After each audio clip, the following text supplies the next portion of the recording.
Tinaas niya yung kilikili niya.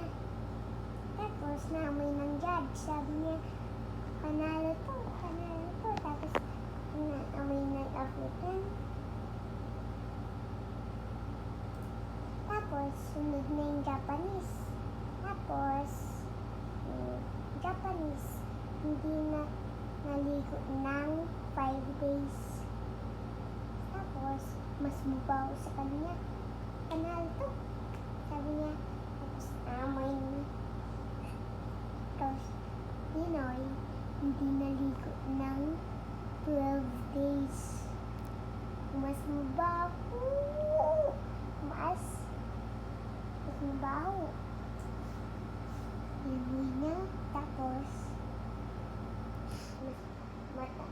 panalo yung Pinoy. Bye guys.